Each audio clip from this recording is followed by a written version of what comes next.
Este es un tema que para mí es pasión y es parte de mi trabajo de todos los días y me da la verdad mucho gusto poder compartir algunas ideas que para mí han sido muy útiles. Todo lo que voy a compartir aquí es robado y cuando juego con las palabras así a lo que me refiero es que he tenido la fortuna de conocer gente muy creativa, muy innovadora y he tenido la fortuna de hablar con estas personas sobre cómo le hacen, sobre qué es lo que pasa.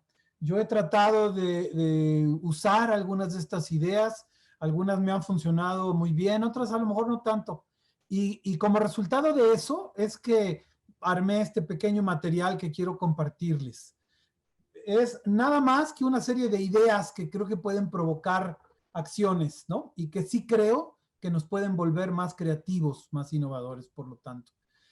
Yo les propongo como mecanismo que en el momento que alguien tenga pues algo que quisiera preguntar o compartir, pues nos lo ponga en el chat y me ayudarán mis amigos de Talentland a ir llevando aquí cierto control. Si hay alguna pregunta, alguna participación que sea necesaria hacer en el momento, lo hacemos. Si podemos dejar algunos de esos temas al final, quizás nos ayude más también, ¿no? Entonces, me arranco. Les quiero pedir entonces en el chat preguntas y todo eso, pero también, ¿saben qué me serviría mucho? Si van poniendo alguna nota que me haga sentir que estamos aquí todos, ¿no? Que hay alguna idea que llama la atención, etcétera, ¿no? Para que sea un poquito más interactivo. Voy a compartir mi pantalla y voy a poner una presentación.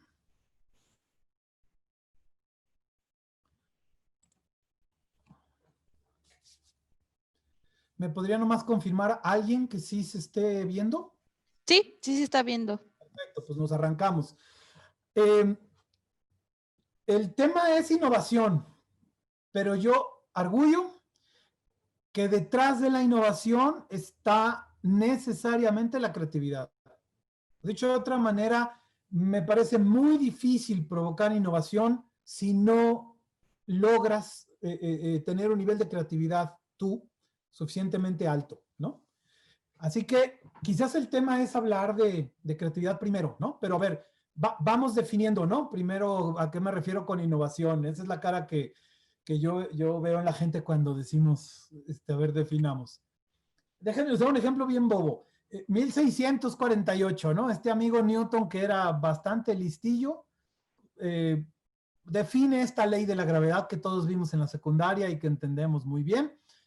Miren, de manera bien sencilla, esta regla, esta ley de la gravedad que él definió, es suficientemente descriptiva o digamos que tenía todos los conocimientos necesarios, esa ley de la gravedad, para que él se hubiera dado cuenta que estamos en un universo en expansión, ¿no?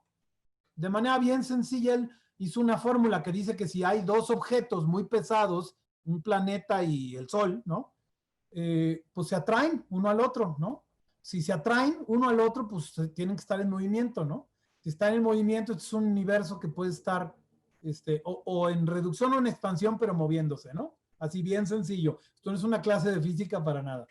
Lo traigo porque 300 años después, casi, otro chamaco también listillo, este señor Einstein, salió con la teoría de la relatividad general, una cosa bastante más compleja, ¿no? Que más todavía que lo que Newton sabía, explicaba con toda claridad que el universo tendría que estar en expansión.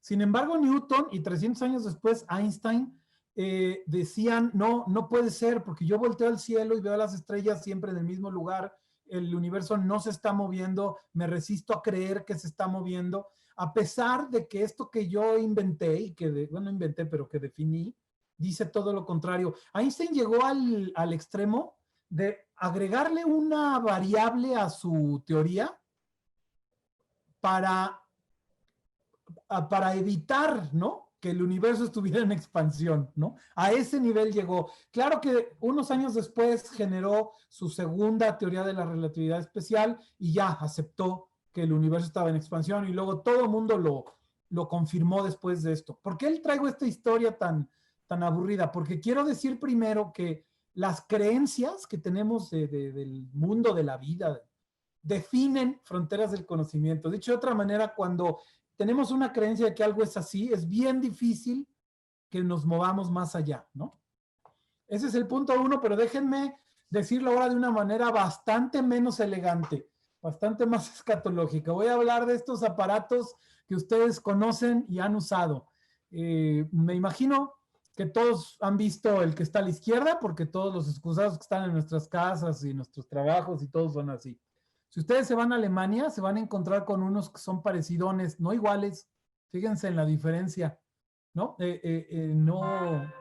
No tiene la misma forma, digamos, el agua esa que nosotros vemos en los nuestros acá está rara, más bien no está, ¿no? Y si ven, hay algo muy extraño allá a un ladito, un cepillo, ¿no? El último, el de la derecha, es como se encuentran ustedes un baño en Japón y en algunos lugares en Asia, literalmente es un agujero en el suelo, ¿no? A ver, somos humanos en Alemania, en México y en Japón, y vamos al baño y hacemos exactamente lo mismo. Sin embargo, inventamos estos aparatos de manera muy diferente. ¿Por qué? Para nosotros, el tema fundamental, el más importante de todos, es nuestra comodidad, ¿no? Yo quiero ir a hacer mi asunto y olvidarme, ¿no? No quiero limpiar, no quiero revisar, no quiero que huela mal, no quiero broncas. Así que haya mucha agua, que caiga ahí, que se vaya y yo me olvido, ¿no? La higiene y sobre todo el ahorro de agua me valen gorro, ¿no? No están en mis prioridades. Los alemanes piensan diferente a nosotros, ¿no? Como cultura. Para ellos es bastante más importante un tema de ecología, de ahorro de agua, ¿no? Que nuestra comodidad. Entonces ellos dicen, no, muy poca agua en estos aparatos. Claro, el problema es que después de ir tengo que usar el cepillito y limpiar el cochinero que dejé, ¿no? Pero no importa, porque mi prioridad está en ahorrar el agua, ¿no? Nuestros amigos japoneses tienen una prioridad en la higiene. La idea de poner las pompas donde lo puso otro antes que yo es impensable, ¿no? Porque no es higiénico, ¿no? Todo lo demás, la comodidad, el ahorro de agua, no importa mientras yo no me manche, ¿no? ¿Por qué traigo esta idea tan desagradable aquí? Pues para explicar de manera sencilla que los valores que tenemos como personas y como cultura definen las prioridades en la innovación, ¿sí? Así que la innovación entonces es un proceso que por un lado está influido por nuestros valores, como pensamos, ¿no? Pero también por nuestro contexto social. Así que la innovación no es lo mismo en México que en otro lugar. No es lo mismo en Botswana, ¿no?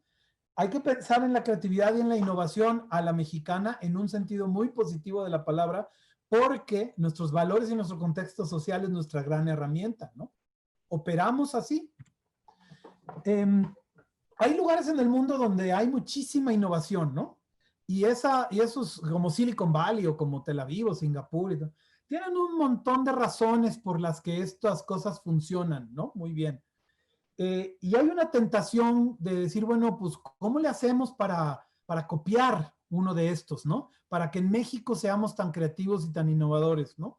Si ustedes se preguntan cuál copiamos, yo les digo muy claramente, mi opinión es ninguno. Y ninguno, pues porque ni somos San Francisco, ni somos Singapur, ni somos Tel Aviv.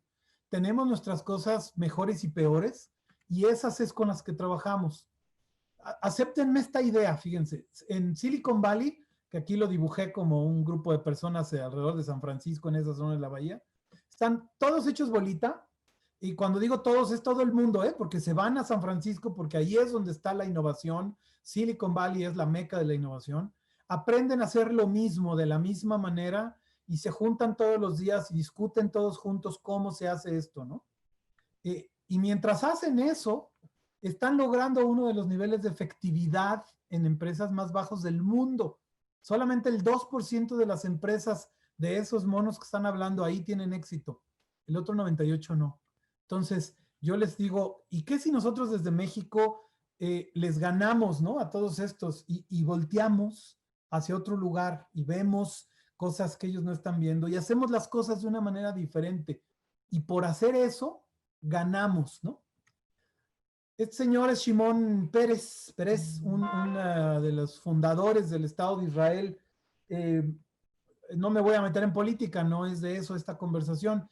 pero quiero compartirles una frase que me tocó escucharle a él. Él estuvo aquí en Guadalajara hace unos 10 años y él dijo esto, no aquí en Guadalajara, pero una frase que me ha acompañado toda mi vida. Y él dice esto: todos los expertos son expertos en lo que fue. Qué frase tan fuerte, ¿no? Para convertirse en un experto, entonces, en ver el futuro, tenemos que soltar la experiencia y abrazar la visión. Y esas son dos cosas completamente diferentes. La pregunta que a mí me surge es entonces, ¿cómo? Pero ¿cómo se hace eso? ¿No? Parecería muy sencillo, pero pues no lo es. Entonces, les quiero compartir algunas, ¿cómo le puedo llamar a esto? Tips o algunas herramientas o algunas cosas, ¿no?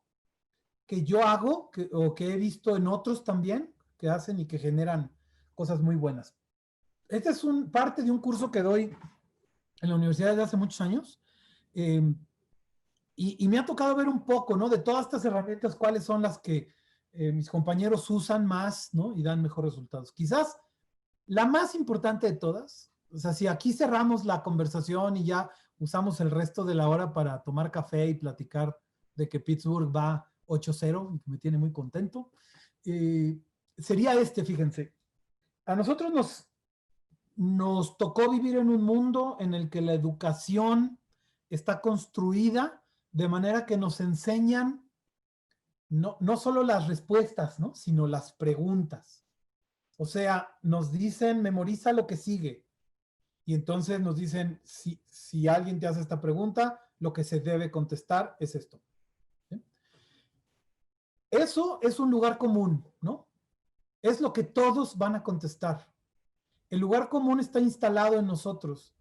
Y ante cualquier situación que la vida nos presenta, y nosotros lo tomamos en la forma de una pregunta que nos hace la vida, ¿no? Nuestra primera respuesta, en un 99.9% de los casos, es el lugar común. Entonces, si tú contestas con el lugar común, estás lo más lejos que se puede estar de la creatividad y por lo tanto de la innovación. Lo que vas a responder y por lo tanto lo que vas a hacer es lo que va a hacer todo mundo, así que pues eso seguramente no tendrá un efecto creativo y por lo tanto no estarás haciendo nada que sea innovador, ¿no? Déjenme explicarme con este jueguito que siempre me dio mucha risa, algunos de ustedes se lo sabrán, ¿no? Pero así me lo presentaron. A ver, aquí están estos palitos, ¿no? Aquí está el número 7, ¿no?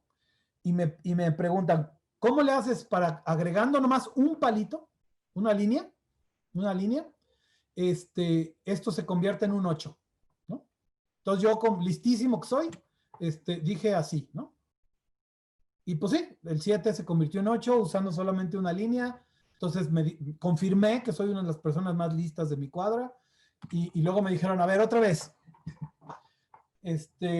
¿cómo le hacemos para agregando una sola línea que esto se vuelva un 6? A lo mejor algunos de ustedes ahorita están pensando, están imaginándose cómo, están moviendo uno, agregando otro. Bueno, a mí me pasó lo mismo. Me empecé a sentir enojado conmigo porque ¿cómo es posible que no lo vea? Debe de estar bien fácil, ¿no? No lo encuentro. Y entonces me dijeron, a ver, aguas, porque mira, queremos resolver problemas nuevos usando soluciones viejas, anteriores. Y, y no tiene por qué ser así, ¿no? A ver, yo te dije convertir esto en un 6 agregando una línea. Lo que a lo mejor habría que hacer es preguntarse cuántos tipos de 6 hay, cuántos tipos de líneas hay, ¿no? Porque si hay rectas, curvas, zigzags y no sé cuántas más, y hay romano, arábigo, escrito, inglés, etcétera, este problema tiene varias soluciones, ¿no? Si la línea no tiene que ser un palito como en el primer problema, puede ser una curva, y pienso yo en números, ¿no? Arábigos, 1 por 6 es 6, ¿no? O si pienso que un número se puede escribir en el idioma inglés y una línea que yo conozco es una curva, pues puedo escribir 6, ¿no? Más que risa, a mí me dio coraje, me acuerdo mucho de eso. El coraje es el lugar común. El lugar común vive en la panza, no en el cerebro.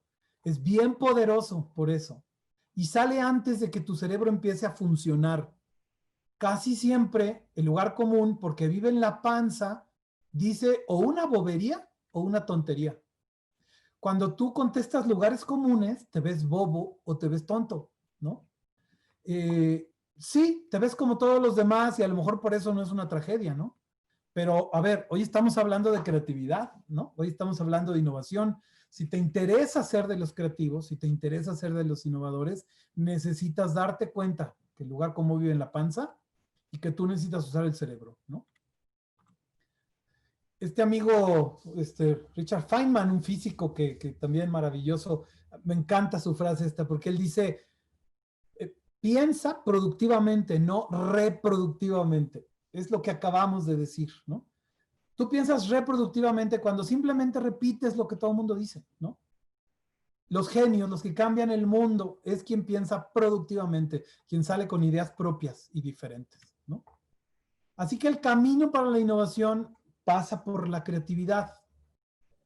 Entonces habría que desarrollar la creatividad, ¿verdad? Ya dijimos eso. A ver, hablemos un poquito de algo interesante. Miren, estudio, perdón, que sacó la NASA, no me acuerdo del año, esto habrá sido hace muchos años ya, no sé si 10 o 20, pero yo creo que sigue siendo tan válido como en ese momento. Hicieron un estudio para ver cuántas personas eran creativas en un grupo, ¿no? Y lo hicieron por edades y se encontraron esta tablita que para mí dice, todos nacemos creativos, es una condición innata de la persona. Los niños de 3 a 5 años, fíjense qué interesante edad, antes de que entren a la escuela y la escuela los echa a perder, no me malinterpreten, lo digo desde la perspectiva de la creatividad nada más.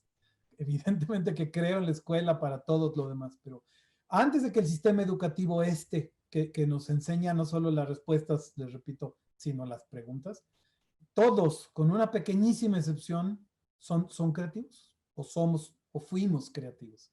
Conforme vamos creciendo, cada vez menos y menos de nosotros quedamos como personas creativas. Este 2% de los adultos son gente que se distingue, que brilla, que va a la cabeza, ¿no? Que salen en los periódicos y en la televisión y en el cine y todo, porque lo que hacen es diferente a lo que hace el otro 98%. Este 2% es el que no tiene en la panza el control, sino en la cabeza y en la imaginación, ¿no? Si esto es cierto, entonces se trata de revertir un poco, ¿no? Eso que nos cuadricularon y que nos enfocaron, ¿no? Este señor, Mijail Mijalko, que yo les recomiendo mucho que se busquen este libro o algún otro de él, que es un tipo muy divertido de leer además, él dice que la creatividad es innata, ¿no? Como el punto anterior, y que se pierde. En todo caso, entonces, se puede recuperar, ¿no? ¿Cómo se recupera? Igual que la condición física o el músculo para los que nos volvimos flojitos y dejamos de hacer ejercicio, es cosa de regresar al gimnasio, hacer un poco de pesas y los brazos empiezan a ponerse fuertes, ¿no? Bueno, igual la creatividad se vuelve a poner fuerte cuando la llevas al gimnasio. El gimnasio de Mijail Mijalko es dos grandes ejercicios, nada más. Uno que te ayuda a ver lo que nadie más está viendo y otro que te ayuda a pensar en lo que nadie más está pensando. ¿Sí? Así de sencilla es la creatividad, ¿no? Ahora, ver lo que nadie más está viendo es algo que debería de ser un hábito, una costumbre. Y un hábito, sobre todo un hábito sano, una costumbre, sobre todo una costumbre sana, toma años construirla, y disciplina, y dedicación, y trabajo, hasta que deja de ser un problema. Sí, yo no estoy yendo al gimnasio desde hace mucho tiempo y me da pena decirlo. Si yo quisiera regresar al gimnasio, la semana que entra y la que sigue y los primeros 2 o 3 meses, me voy a tener que obligar a ir porque no me van a dar ganas a nadie, ¿no? Después de unos meses, probablemente ya no me tenga que obligar. Y después debe ser, me despierto y acabo yendo al gimnasio porque ya se volvió un hábito, ¿no? De eso se trata. Dejen entonces compartirles algunas técnicas, tips, herramientas que ayudan a ver lo que nadie más está viendo o a pensar en lo que nadie más está pensando. A ver, entonces, aprendamos a ver, parece una bobería esta frase, ¿verdad? Porque, pues claro que sé ver, ¿no? A lo mejor si alguien aquí tiene un problema de la vista, pues me dirá yo no veo. Bueno, esta persona que tiene problemas de visión y yo, que muy afortunadamente sí puedo ver, eh, tenemos que aprender a ver, porque estoy hablando de una vista que está en el cerebro y en nuestra capacidad de percibir y no nomás en los ojos, ¿no? Eh, ¿Me dirían cuál de las dos líneas de puntos es más larga? A lo mejor hay una cantidad grande que me está diciendo que la de arriba, ¿no? Si yo quito estas dos líneas y le vuelven a observar, pues se dan cuenta que son del mismo tamaño, ¿no? El contexto es importantísimo para saber ver. El poder del contexto lo puedo explicar yo con esto. Vean esta lluvia no muy fuerte, ligera, ¿no? En el verano, la persona está caminando por la calle con un paraguas. Pues es una lluvia que luego, como decimos nosotros, casi que chipi chipi, ¿no? Si esta misma lluvia, esta cantidad de agua sucede en el invierno y sucede en un lugar muy frío, esto es equivalente a una nevada de 30 centímetros. Esas que colapsan ciudades enteras y que hacen daños gravísimos en las casas, ¿no? Fíjense cómo los contextos diferentes provocan cosas completamente distintas, ¿no? Lo que es una lluviecita chipi chipi puede ser una tormenta de la que se puede hablar por años, ¿no? Aprender a ver tiene que ver con esta capacidad de ser, si no al mismo tiempo, por turnos, más global y más específico. Me explico. Vean esta foto del elefante, ¿no? Ser más global significa dar pasos para atrás. Preguntarme una, dos, tres, cuatro o cinco veces, ¿por qué? Como los niños chiquitos, ¿no? Acuérdense, estos niños chiquitos que el 98% son creativos, ¿qué hacen, no? Para los que tengan hijos o tengan hermanos menores o hayan visto estos niños, se preguntan, ¿por qué? ¿Y por qué? ¿Y por qué? ¿Y por qué? Hasta que nos sacan de quicio, ¿verdad? Lo que están haciendo es este ejercicio de hacerse para atrás y ver a todo el elefante, ¿no? Pero luego al revés, es acercarse lo más posible para preguntarte, ¿no? ¿Quién? ¿Cuándo? ¿Cómo? ¿Dónde? Estas preguntas son las preguntas que se hace un periodista para hacer sus notas, ¿no? La habilidad de hacer las dos cosas es una de las herramientas más fuertes para volverte creativo, porque aprendes a ver cosas que no se ven a primera vista, ¿no? Déjenme ponerles un ejemplo que a mí me gustó, me pareció muy claro. ¿Cómo recomiendo que pensemos para hacer esto del elefante, de hacernos para atrás y luego hacia adelante y acercarnos? Voy a proponer el tema de los vehículos autónomos, ¿no? Que desde hace algunos años está muy de moda. Vemos que ya Google y que Apple y que Tesla y que muchos tienen esta tecnología. Está por venir, es inminente. A ver, pensemos, ¿qué implicaciones tiene los vehículos autónomos, ¿no? Si va a haber vehículos autónomos, algo que va a pasar es que el flujo del tráfico se va a incrementar, ¿no? Va a subir, va a haber mayor flujo del tráfico. Si hay mayor flujo del tráfico, lo que va a pasar es que los límites de velocidad van a subir, ¿no? Porque se puede ir ya no a 60, sino a 100, 120 kilómetros por hora en la ciudad. O ya no a 110, 120 kilómetros en la carretera, sino a 200, ¿no? Porque mejorado el flujo, eso permite tener límites de velocidad más laxos, ¿no? Más altos. Si hay límites de velocidad más altos, entonces el precio de los bienes raíces puede bajar. ¿Qué le pasó a este loco, no? ¿Cómo conectó esto? Es que piénsenlo, si yo puedo moverme a 200, 250 kilómetros por hora en mi coche, ¿no? Entonces yo podría vivir fuera de la ciudad sin tener que hacer trayectos largos, ¿no? ¿Por qué me querría mover fuera de la ciudad? Porque puedo conseguir casas que son más baratas y que son más grandes y que me dejan vivir mejor. Y al salirse la gente a buscar casas fuera de las ciudades para vivir mejor, el precio de las casas en la ciudad, por una razón de mercado, va a bajar, ¿no? Pero al mismo tiempo, el que haya estos límites de velocidad tan altos por el flujo, ¿no? Significa que va a haber recorridos cortos, o sea, me refiero de no muchos kilómetros, pero muy rápidos en unidades desinfectadas, ¿no? Esto lo digo por el COVID. Si esto va a pasar, son autónomos, son unidades individuales, están desinfectadas, me puedo subir yo, no hay riesgo. Esto va a ser preferido a las líneas aéreas de bajo costo de rutas cortas. Esto puede matar a líneas aéreas como Southwest Airlines, ¿verdad? ¿Qué pasa por otro lado? Si yo pienso que los vehículos autónomos van a tener un efecto en reducir el número de accidentes, porque un sistema inteligente es mucho mejor conductor que una persona, ¿no? Sobre todo, 1.000.000 de sistemas inteligentes son mucho más inteligentes que 1.000.000 de personas, ¿no? Eso significa que van a bajar los accidentes. Si van a bajar los accidentes, va a haber un menor riesgo, ¿no?, de daños en estos accidentes. Y si hay un menor riesgo de daños de estos accidentes, el modelo de las aseguradoras va a cambiar. Unas van a quebrar, otras van a empezar a vender, a lo mejor, en lugar de estos seguros que duran un año, van a ser seguros que duran tantos kilómetros, ¿no? Y lo contratas nada más por el camino que voy a hacer de aquí a Catic, ¿no? Que voy a ir a la fiesta del pueblo, ¿no?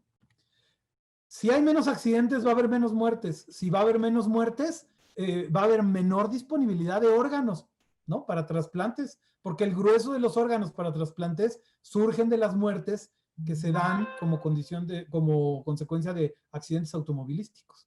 Si hay menos órganos, entonces va a haber un mercado negro más grande, ¿no? Este mercado negro es bien peligroso. Necesitamos más policía detrás de esto. Pero por otro lado, esto representa una oportunidad de mercado para hacer órganos en impresoras 3D, ¿no? Que ya es una realidad el día de hoy, ¿no? Si los vehículos autónomos no me requieren a mí como conductor, entonces voy a tener más tiempo libre yo como conductor, porque voy sobre un vehículo que no me necesita haciendo cosas. ¿Qué pasa si eso es cierto? A lo mejor que mi coche se puede volver una clínica, ¿no? Y mientras yo voy en el coche, esta clínica y el doctor y todo este sistema me están revisando, me están checando cosas. Es un lugar cerrado, seguro, que puede tener mucho equipamiento, sensores, ¿sí? Bueno, todo esto que acabo de hacer fue un proceso quizás de 30 o 40 minutos en mi cabeza, ¿no? Y fíjense qué fue lo que hice. Me alejé del elefante y luego me acerqué al elefante. Y fui llegando a conclusiones desde donde se pueden sacar ideas de negocio, productos, innovación, ¿no? Pensar en un auto como clínica es una idea poderosísima, maravillosa. Nadie me la vaya a ganar, ¿eh? ¿Esto qué significa? Que la innovación disruptiva está escondida por definición. ¿Dónde se esconde? Debajo de la superficie. Solamente se puede llegar si haces este tipo de ejercicios mentales, ¿no? Si te vas para adentro profundamente y piensas más allá de lo obvio. El lugar común que está en tu panza, si alguien te pregunta, oye, ¿tú qué opinas de los vehículos autónomos? Van a ser dos respuestas, ¿no? No, le falta muchísimo, eso no va a jalar. O no, sí, ya va a estar y todo se va a volver vehículos autónomos. Y pum, ya acabaste, ¿no? Cuando puedes llegar a toda esta riqueza. Voy a cambiar un poquito de temas, así rápido, como para dar ideas, ¿no? A ver, ¿cómo le haces para ver mejor, ¿no? Es muy difícil ver un problema complejo. Entonces, como Jack el Destripador, vámonos por partes. Una idea muy sencilla es lo que yo le llamo la técnica del examen de secundaria, ¿no? ¿No le hacían así ustedes? Primero resolvíamos las fáciles, ¿no? Para ya quitarme esa bronca, y entonces ahora sí el resto del tiempo que me deja el profesor, me pongo a resolver las difíciles. Bueno, es una técnica bobísima, pero poderosísima. Porque al resolver las cosas fáciles que tienes en el problema que quieres resolver primero, tu cabeza primero y antes que nada lo tuvo que dividir en pedazos, ¿no? Para saber cuáles son las fáciles. Entonces las difíciles son más fáciles de ver porque ya están aisladas, ¿sí? Fíjense qué sencillo. Esto es una técnica. Es una técnica que no requiere más que tú te digas a ti mismo, a ver, de ahora en adelante voy a hacer esto. Cada problema que tenga, voy a seguir la estrategia de Jack el Destripador, lo voy a dividir por partes y voy a hacer las fáciles primero. Conforme lo repitas y lo repitas, se va volviendo un hábito contigo, ¿no? El lenguaje es poderosísimo, poderosísimo. Cuando tú dices algo en voz alta, algo que habías estado pensando, te convences. Es más, cuando dices algo en voz alta, te haces cambiar de opinión, ¿no? Porque las palabras, oír las palabras o leer las palabras, cambian nuestra perspectiva, ¿no? Así que replantear el problema, ¿sí? Cambiar las palabras, voltearlo, cambiar los verbos o los adjetivos de la forma en la que lo dices, o simplemente cambiar el orden de las palabras, es una técnica bien sencilla para ver un problema de manera diferente, ¿no? Pero por otro lado, también hacer un resumen ayuda muchísimo. Después de que replanteas el problema, cambias palabras y todo eso, es el mismo ejercicio del elefante, ¿no? Primero general y luego hacia la profundidad. Ahora trata de definir esto en una sola palabra, ¿no? Entonces, el lenguaje es una ayuda, ¿no? La perspectiva es otra gran ayuda. Estas caricaturas, me acuerdo que me las encontré hace muchísimo, me dieron mucha risa. Y me dio mucha risa porque vean el poder de la perspectiva, ¿no?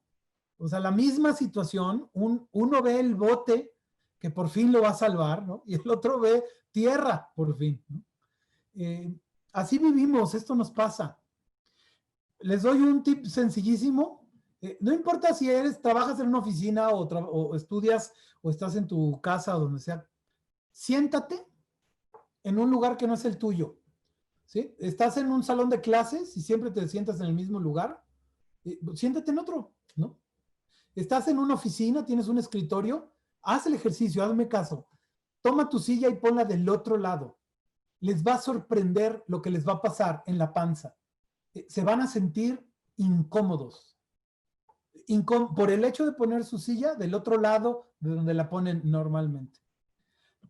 Se sienten incómodos porque cambiaron su perspectiva.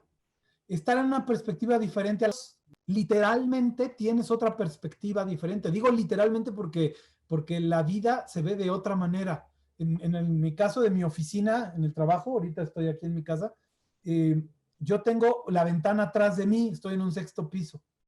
Cuando yo me siento del otro lado y lo hago con mucha frecuencia, veo la ciudad entera así a través de una ventana y eso me hace pensar diferente. ¿Sí? Da Vinci, por cierto, hacía esto de una manera muy padre, pero ahorita me voy a brincar a Da Vinci en otra lámina. Aquí hay una herramienta muy sencilla. Hay una que a lo mejor ustedes conocen de un señor que se llama Edward de Bono, que creo que se llama de los 7 sombreros, o cachuchas o gorras de colores. Es una versión simplificada. Es pensar por turnos con cerebros diferentes. ¿Sí? Es el tuyo, las 4 veces, pero digamos que apagas 3 partes de tu cerebro y dejas prendida la parte verde, que es la parte creativa, y te preguntas todo lo que podría suceder, ¿no? ¿Qué tal si? Y dejas que salga todo eso.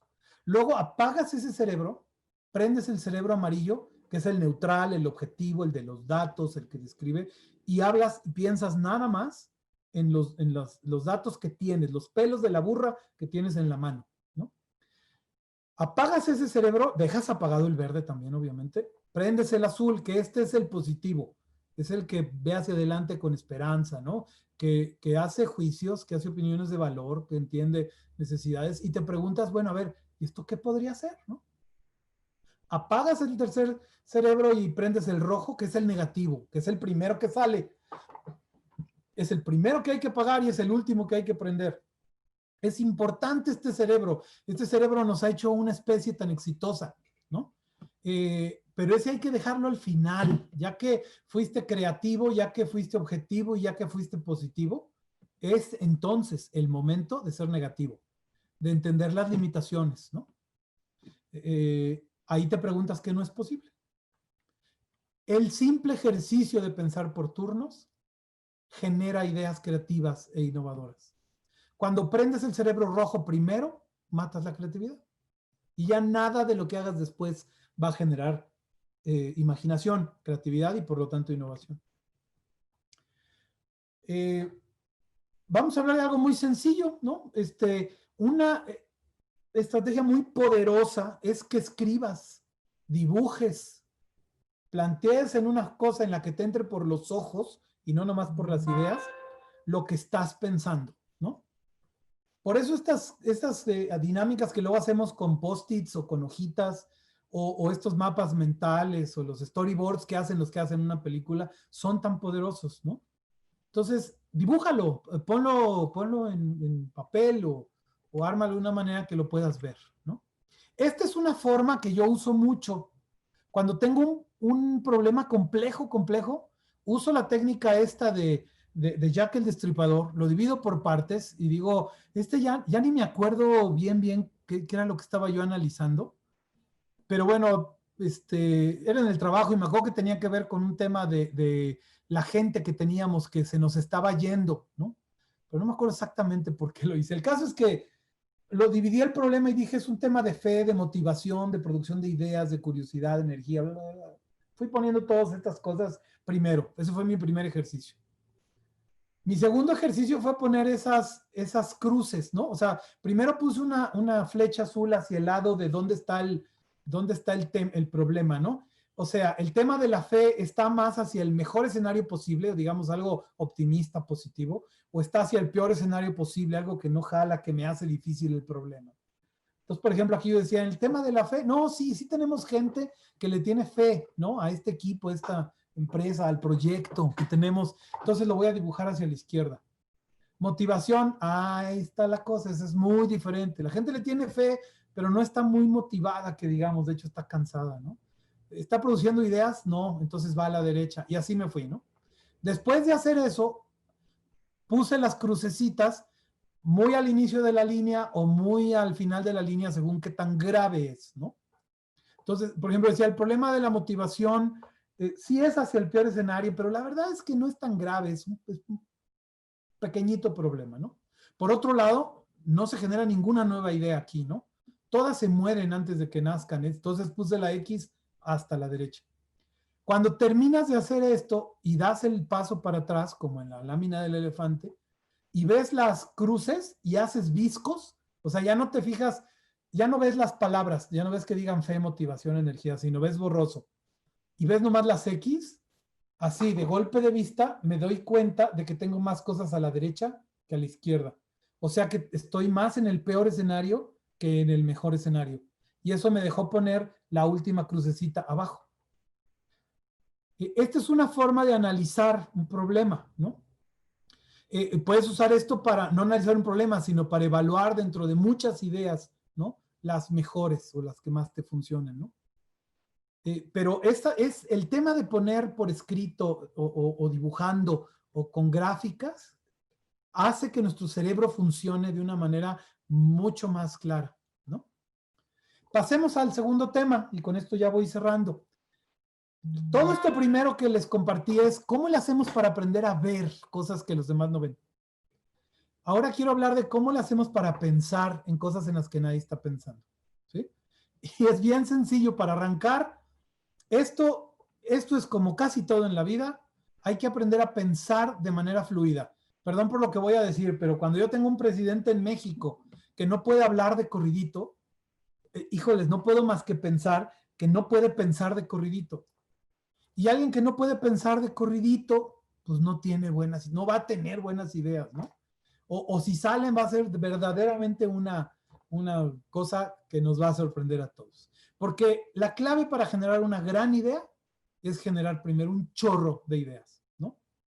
Si tú generas muchas ideas todo el tiempo, perdón que lo diga así, pero una tiene que ser buena, ¿no? Bueno, así de simple es esto, pensar de manera fluida. ¿Cómo? Bueno, a esta idea yo le llamo la brújula del pensamiento. Eh, Tiene un tema que se parece mucho a lo del lugar común que vive en la panza. Porque es un lugar común esto, ¿no?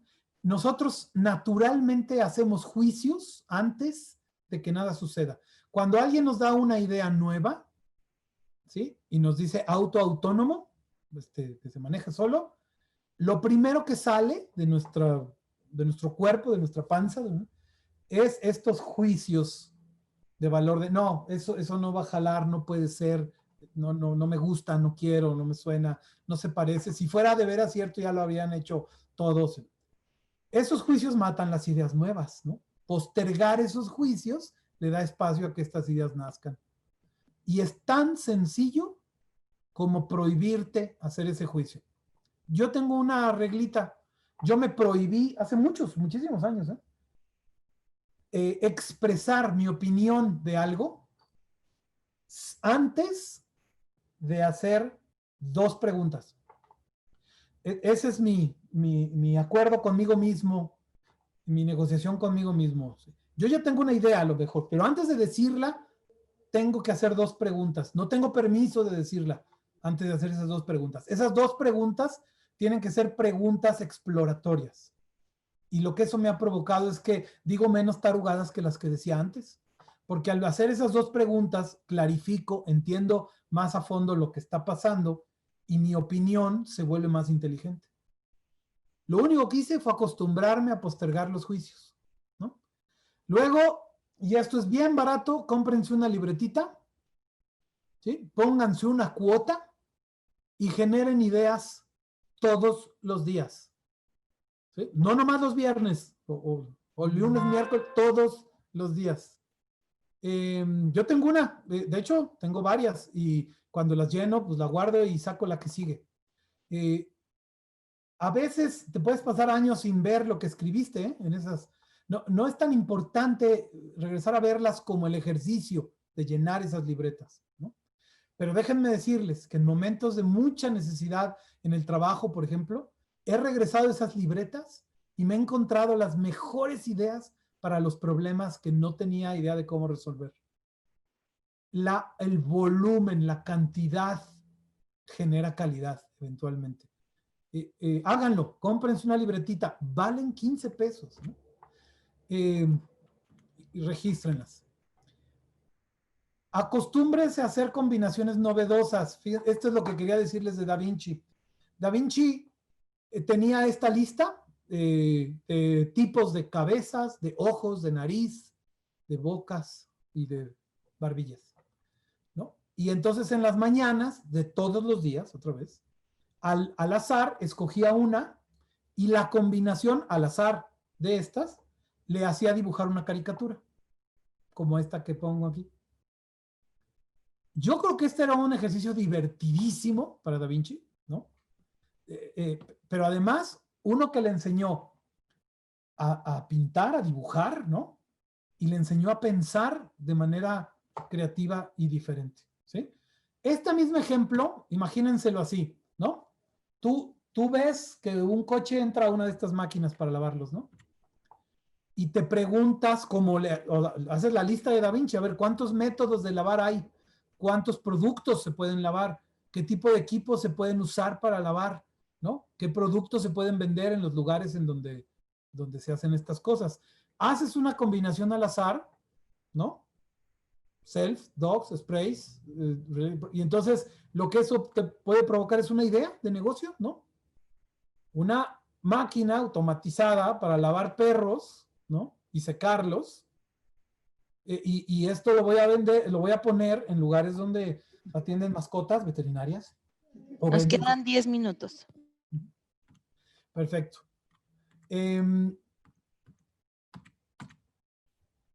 Voy a brincarme a una que me gusta mucho. Fíjense, cuando ustedes escriben un restaurante tiene menús, un restaurante cambia dinero por comida, un restaurante sirve comida, estoy hablándoles de lo que todos conocemos, ¿no? Una técnica para pensar diferente es voltea esto, ¿no? Un restaurante no tiene menús, un restaurante regala comida, un restaurante no sirve comida. Con esto puedes generar una nueva idea, ¿no? Un restaurante que no tiene menús y que regala comida, ¿no? O que no la sirve, podría ser, por ejemplo, un comedor donde cada quien lleva su comida, ¿no? y el objetivo de este restaurante no es vender comida, sino que te encuentres a otra persona, nuevos amigos, una chica que te gusta, ¿no? A la hora de la comida, ¿no? Fíjense cómo con un segundo, ¿no?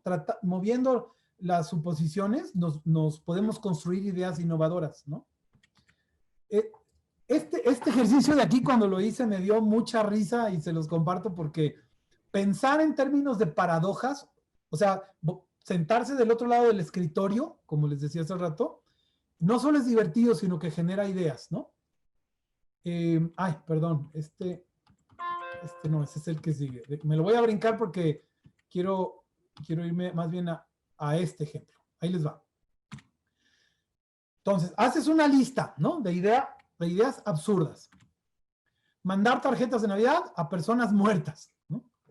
Mandar rocas pesadas como tarjetas de Navidad. Mandar tarjetas de Navidad por cobrar.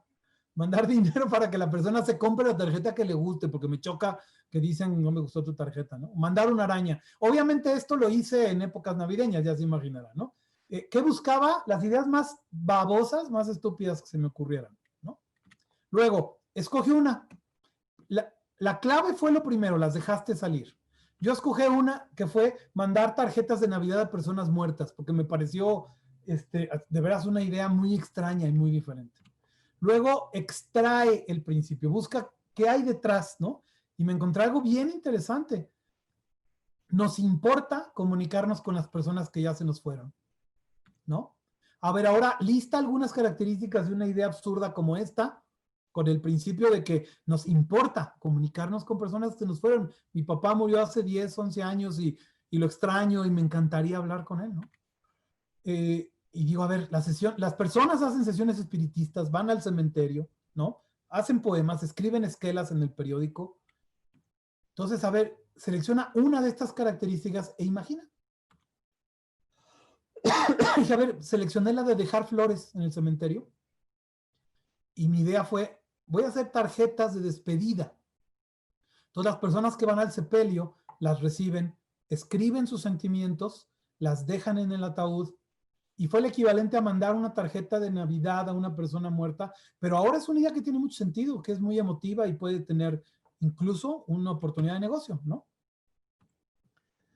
Entonces, como las cosas cambian rapidísimo, vean nada más esta gráfica, hoy en día se trata no nada más de hacer una idea, un negocio, se trata de hacer un negocio, una idea que sea innovadora. Pero yo creo que no necesariamente innovación disruptiva, porque fíjense lo que pasó con Pandora y Spotify, iTunes, y todo, mataron la industria de la música. Hay cada vez menos músicos, no más, porque no se puede vivir ya de la música, porque esta innovación disruptiva básicamente hizo que los músicos no puedan ganar dinero por hacer música, ¿no? Yo creo más bien en una innovación catalizadora. La que inventa una cosa que no existía, como un coche, un teléfono, una cámara fotográfica, y inventa nuevas industrias y nuevas cosas, ¿no? Así que para cerrar, yo les diría, ser creativos es como ir al gimnasio, hay que trabajar todos los días. Algunas de estas ideas les pueden servir, otras ideas de ustedes, pero como esta chica, hay que echarle ganas y esfuerzo todos los días, ¿no? Y eso nos va a ir construyendo poco a poco. No vas a ser creativo, el primer día te vas a ver como un mono de alambre, ¿no? Pero al final vas a acabar como una persona creativa, ¿no?